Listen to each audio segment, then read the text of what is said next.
माझ्या पाठीमागे इकडं भरपूर क्लब आहेत आणि भरपूर क्लब आहेत. आता हे क्लब म्हणजे चालू झालेत पण आता थोड्या वेळात फ्री एंट्री इधर कौन सा ही है? ये इकडं फ्री वाला दिसतोय. कौन सा ही है? कौन सा? तर तुम्हाला जर यायचं असेल तर इकडं फ्री एंट्री आहे. इकडं काकाला बघा इकडं फ्री एंट्री देते त्याने. जर तुम्ही येणार असाल थमेल मार्केटमध्ये तर या काकांना बघून घ्या बघा. तर इकडे या आतमध्ये. Okay thank you.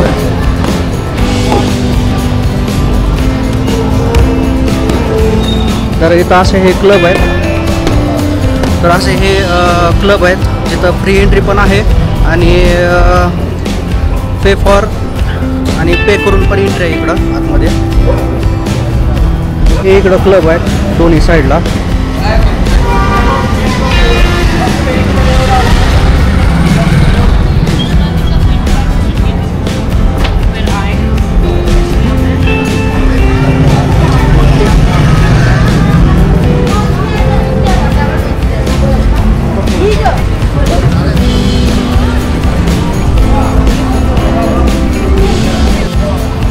थमेल मार्केट म्हणजे नुसतेच क्लब आहेत असं काही नाही.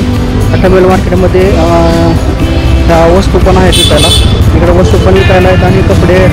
हे खूप मोठं मार्केट आहे. आणि तुम्हाला जर थमेल मार्केटमध्ये वस्तू पण महाग आहेत म्हणजे डबल टिबलच किमती आहेत इकडं तर तुम्ही दुसरे मार्केट आहे इथून जवळच तिकडून तुम्ही खरेदी करू शकता.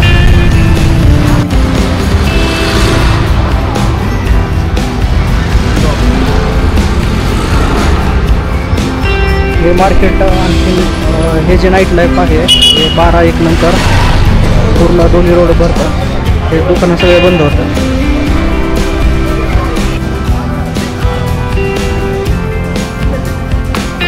इकडच्या साईडला इकडं स्टंट मारायला लागले.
हे बघा असं थांबून हे क्लबवाले आतमध्ये बोलवत आहेत फ्री एंट्री आहे म्हणून. पण मध्ये वेगळा सीन होत आहे. इथून बाहेरून आतमध्ये जाताना फ्री एंट्री करतात पण मधला सीन सांगतो तुम्हाला थोड्या वेळात आता.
जे मी तुम्हाला क्लिप दाखवल्यात काही 1-2 मिनटाच्या 3 मिनटाच्या, तर त्या आहेत नेपाळमधल्या नाईट लाईफ, म्हणजे ती नेपाळमधली जी प्रसिद्ध नाईट लाईफ आहे, तर ती नाईट लाईफ होती.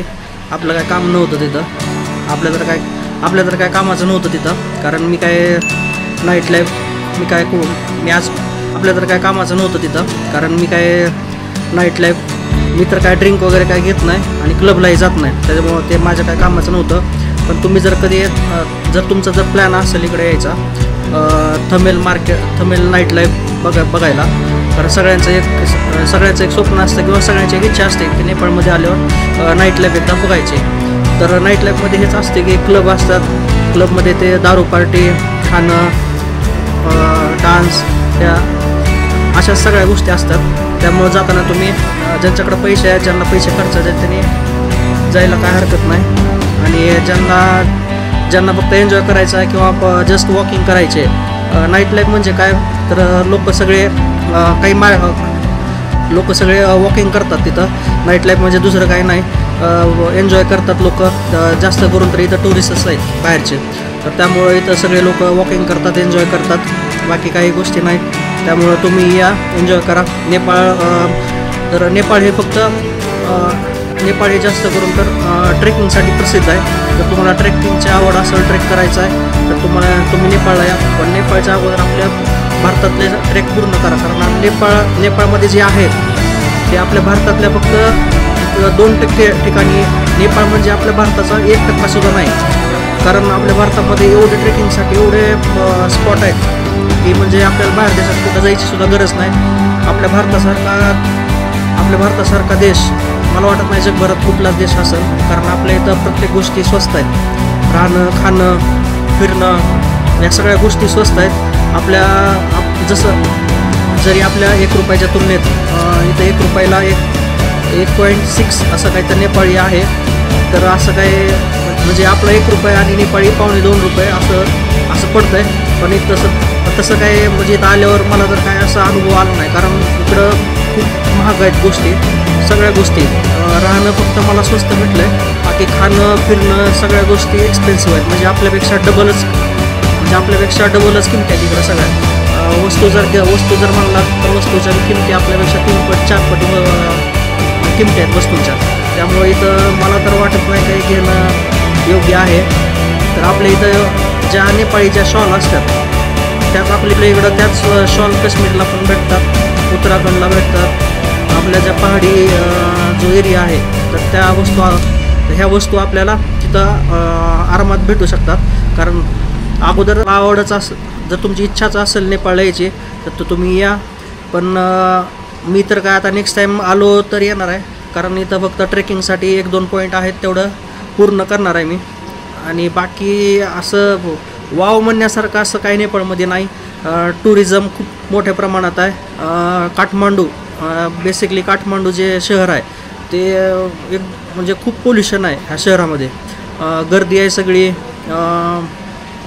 परत मेन म्हणजे जे इथं पाथाव म्हणून जे ॲप आहे, म्हणजे त्यावर आपण स्कूटी 4 व्हीलर जे रेंटवर मागवतो आपण, तर ते सुद्धा खूप एक्सपेन्सिव्ह आहे.